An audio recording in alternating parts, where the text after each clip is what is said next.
नमस्कार। आज हम एक बहुत ही अहम विषय पर बात करने वाले हैं।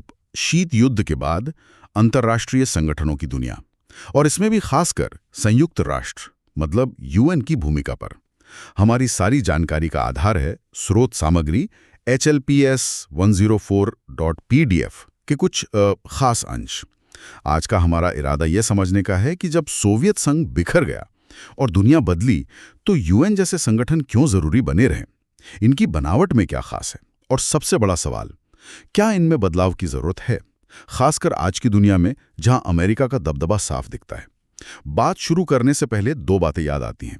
यूएन के दूसरे महासचिव डैग हैमरशोल्ड ने कहा था, संयुक्त राष्ट्र इंसानियत को स्वर्ग ले जाने के लिए नहीं बना, बल्कि उसे नर्क से बचाने के लिए बना है। और शशि थरूर ने अपनी किताब में लिखा, हथियार लड़ाने से अच्छा है जबान लड़ाई जाए। तो क्या यूएन सचमुच वो मंच है बातचीत का जो दुनिया को बदतर होने से बचाता है? चलिए इसी सवाल के इर्द गिर्द अपनी बात आगे बढ़ाते हैं। तो पहली बात यह कि आखिर हमें अंतर्राष्ट्रीय संगठनों की जरूरत है ही क्यों? क्या देश आपस में सीधे बात नहीं कर सकते? ये एक बुनियादी सवाल है। देखिए, देश बात तो कर सकते हैं, लेकिन जब मामला झगड़ों को शांति से सुलझाने का हो या फिर ऐसी चुनौतियों का जिनका असर सब पर पड़ता है, जैसे कोई महामारी या फिर ग्लोबल वार्मिंग, तब एक साझा मंच की जरूरत पड़ती है। ये संगठन वही मंच मुहैया कराते हैं, और ये सिर्फ आप कह सकते हैं चाय पीने और गपशप करने की जगह नहीं है। स्रोत साफ बताता है कि ये संगठन सहयोग के लिए जरूरी नियम बनाते हैं, जानकारी साझा करते हैं और एक ढांचा तैयार करते हैं। अच्छा। इससे देशों को भरोसा होता है कि भाई सहयोग की कीमत और फायदे ठीक से बंटेंगे और जो समझौते हुए हैं उनका पालन होगा। अहम बात यह है कि ये खुद कोई सुपर पावर नहीं है। इन्हें सदस्य देशों ने ही बनाया है और ये उन्हीं के लिए जवाबदेह हैं। लेकिन ये जवाबदेही और प्रभाव हमेशा दिखता नहीं है। स्रोत में 2006 के लबनान युद्ध का जिक्र है। इजराइल ने हमला किया और यूएन मतलब प्रस्ताव पास करने में काफी वक्त लग गया जी। फिर इजरायली सेना को पीछे हटने में महीनों लगे। तो ऐसा लगता है कि ये संगठन कई बार सिर्फ प्रतिक्रिया ही दे पाते हैं, वो भी देर से। बिल्कुल, ये इनकी एक सीमा है। ये सदस्य देशों की इच्छा शक्ति पर बहुत निर्भर करते हैं, खासकर शक्तिशाली देशों की। अगर उनमें सहमति ना हो या कोई बड़ा देश कार्रवाई ना चाहे, तो जाहिर है संगठन का असर कम हो जाता है। चलिए अब जरा यूएन पर ध्यान केंद्रित करते हैं।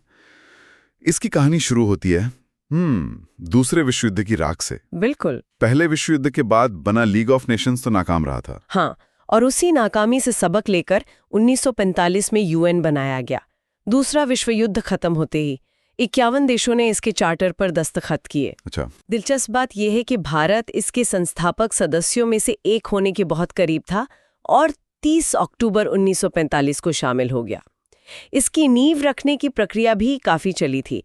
अगस्त 1941 के अटलांटिक चार्टर से लेकर जून 1945 में सैन फ्रांसिस्को में चार्टर पर हस्ताक्षर तक, और फिर 24 अक्टूबर 1945 को यूएन आधिकारिक तौर पर अस्तित्व में आया, जिसे हम यूएन डे भी कहते हैं। और इसका मकसद क्या तय हुआ, मोटे तौर पर कहें तो? हाँ, मोटे तौर पर कहें तो देशों के बीच झगड़े रोको, सहयोग बढ़ाओ, और अगर लड़ाई छिड़ ही जाए तो उसे फैलने से रोको, उसे सीमित करो। साथ ही दुनिया में सामाजिक और आर्थिक तरक्की में मदद करना, ये भी एक बड़ा मकसद था। इन्हीं मकसदों को पूरा करने के लिए यूएन के कई हिस्से बनाए गए होंगे। जी हाँ, सबसे जानी पहचानी है आम सभा यानी जनरल असेंबली। इसमें सभी सदस्य देश शामिल हैं। 2011 तक 193 थे और हर किसी के पास एक वोट है। एक वोट, चाहे देश छोटा हो या बड़ा। बिल्कुल, इसे दुनिया की संसद जैसा कह सकते हैं। हालांकि इसके ज्यादातर प्रस्ताव सिर्फ सिफारिशें होती हैं, बाध्यकारी नहीं। लेकिन असली ताकत तो शायद कहीं और है, सुरक्षा परिषद में। बिल्कुल, सुरक्षा परिषद यानी सिक्योरिटी काउंसिल ही वो जगह है जहां दुनिया की बड़ी ताकतों का दबदबा साफ दिखता है। इसमें कुल 15 सदस्य हैं। 5 स्थायी सदस्य हैं, अमेरिका, रूस, पहले सोवियत संघ था, ब्रिटेन, फ्रांस और चीन। हाँ, P5 जिन्हें कहते हैं। जी, P5। इन्हें ये स्थायी सीट और सबसे अहम वीटो पावर, वीटो यानी किसी भी प्रस्ताव को अकेले रोक देने की शक्ति, ये इसलिए मिली क्योंकि ये दूसरे विश्व युद्ध के विजेता थे और उस वक्त सबसे ताकतवर माने जाते थे। और ये दिलचस्प है कि 75 साल बाद भी वही विश्व युद्ध की शक्ति संरचना काफी हद तक मतलब कायम है। बाकी 10 सदस्य कैसे चुने जाते हैं? बाकी 10 अस्थायी सदस्य आम सभा चुनती है। 2 साल के लिए। चुनाव में भौगोलिक संतुलन के ध्यान रखा जाता है। अच्छा। और सुरक्षा परिषद के फैसले सभी सदस्य देशों को मान्य होते हैं। कम से कम सिद्धांत में तो यही है। और कौन से अंग महत्वपूर्ण हैं? एक है सचिवालय, सेक्रेटेरिएट, जो यूएन का रोजमर्रा का काम देखता है। इसका मुखिया होता है महासचिव। महासचिव। आजकल एंटोनियो गुटेरेस हैं, जो पुर्तगाल से हैं। महासचिव की भूमिका काफी अहम होती है। वो दुनिया का ध्यान अहम मुद्दों पर खींच सकता है। स्रोत में डैग हैमरशोल्ड का जिक्र है, जिन्हें नोबेल शांति पुरस्कार मिला। हाँ। और बुतरस घाली का भी, जिनके दूसरे कार्यकाल पर अमेरिका ने वीटो लगा दिया था। ओहो। ये दिखाता है कि महासचिव भी बड़ी ताकतों की राजनीति से अछूता नहीं रहता। सही कहा। और आर्थिक सामाजिक कामों के लिए उसके लिए भी कुछ है? उसके लिए आर्थिक और सामाजिक परिषद, इकोसॉक है। इसमें 54 सदस्य होते हैं जो 3 साल के लिए चुने जाते हैं। जैसा नाम से जाहिर है, ये यूएन के आर्थिक और सामाजिक कामकाज और उसकी विशेष एजेंसियों के बीच तालमेल दिखता है। फिर हेग में अंतर्राष्ट्रीय न्यायालय आईसीजे है, जो देशों के बीच कानूनी विवाद सुलझाता है। जी। और एक न्यासिता परिषद, ट्रस्टीशिप काउंसिल थी, जो उपनिवेशों को आज़ादी दिलाने में मदद करती थी, पर अब उसका काम लगभग खत्म हो गया है, तो 1994 से वो स्थगित है। और हाँ, वो सारी एजेंसियां जिनके नाम हम अक्सर सुनते हैं, WHO, यूनिसेफ, यूनेस्को, ये सब भी तो यूएन का ही हिस्सा हैं। बिल्कुल, ये यूएन की विशेष एजेंसियां हैं जो जमीनी स्तर पर बहुत काम करती हैं। विश्व स्वास्थ्य संगठन WHO सेहत के लिए, संयुक्त राष्ट्र विकास कार्यक्रम UNDP गरीबी हटाने और विकास के लिए, यूएन मानवाधिकार आयोग मानवाधिकारों की निगरानी के लिए, यूएन शरणार्थी एजेंसी UNHCR शरणार्थियों की मदद के लिए, यूनिसेफ बच्चों के लिए और यूनेस्को शिक्षा, विज्ञान और संस्कृति के लिए। ये यूएन के काम को सीधे लोगों तक पहुंचाती हैं एक तरह से। तो ये तो हुई यूएन की बनावट। अब आते हैं उस दौर पर जब सोवियत संघ टूटा, 1989-91 के आसपास। दुनिया एकदम बदल गई। अमेरिका अकेली महाशक्ति बन गया। हाँ। चीन और भारत जैसे देश तेजी से आगे बढ़ने लगे। कई नए देश आजाद होकर यूएन में शामिल हुए। साथ ही नई चुनौतियां खड़ी हो गईं, जनसंहार, गृह युद्ध, आतंकवाद, परमाणु प्रसार, जलवायु परिवर्तन, महामारियां। क्या यूएन इन बदलावों के साथ कदम मिला पाया? यहीं से यूएन में सुधार की मांग तेज हुई। स्रोत बताता है कि 1992 में ही आम सभा में एक प्रस्ताव आया जिसमें कई शिकायतें थीं। मुख्य बात ये थी कि सुरक्षा परिषद अब दुनिया की नई सच्चाई, खासकर बढ़ती ताकतों और विकासशील देशों की आवाज को नहीं दर्शाती। अच्छा। ये भी कहा गया है कि इसके फैसलों पर पश्चिमी देशों और उनके हितों का असर ज्यादा होता है और इसमें बराबरी का प्रतिनिधित्व नहीं है। तो सुधार की बात किन 2 मुख्य दिशाओं में होती है? 2 तरह के सुधारों पर जोर है। पहला, ढांचे और प्रक्रिया में सुधार। इसमें सबसे बड़ी बहस सुरक्षा परिषद को लेकर है। क्या स्थायी सदस्यों की संख्या बढ़नी चाहिए? क्या अस्थायी सदस्य बढ़ने चाहिए?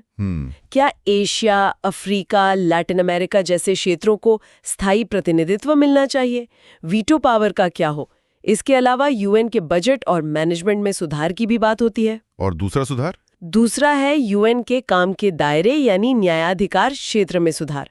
बहस इस बात पर है कि यूएन को किस पर ज्यादा ध्यान देना चाहिए, क्या सिर्फ शांति और सुरक्षा पर, या फिर विकास, स्वास्थ्य, शिक्षा, पर्यावरण, मानवाधिकार जैसे मुद्दों पर भी उतना ही जोर देना चाहिए। अच्छा। अक्सर विकासशील देश दूसरे पहलों पर ज्यादा जोर देते हैं। अगर सुरक्षा परिषद में स्थायी सीट की बात करें तो कौन से देश दावेदार हैं और किस आधार पर?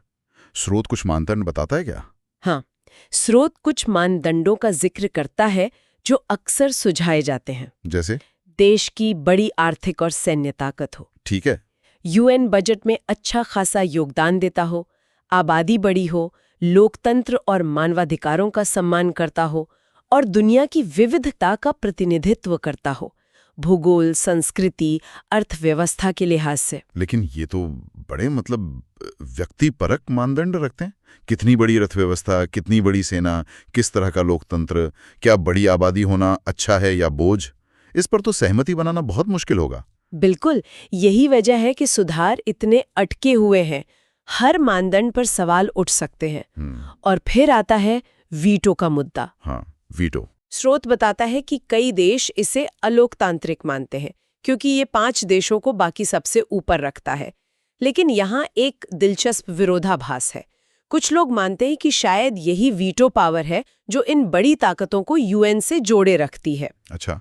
अगर ये हटा दिया तो शायद वे यूएन को गंभीरता से लेना ही बंद कर दें, एक तरह का जरूरी समझौता कह लीजिए। और इसका इस्तेमाल असल में कितना हुआ है? स्रोत के आंकड़ों 1 जून 2018 तक के मुताबिक सोवियत संघ रूस ने सबसे ज्यादा बार इसका इस्तेमाल किया है। सबसे ज्यादा? उसके बाद अमेरिका का नंबर आता है।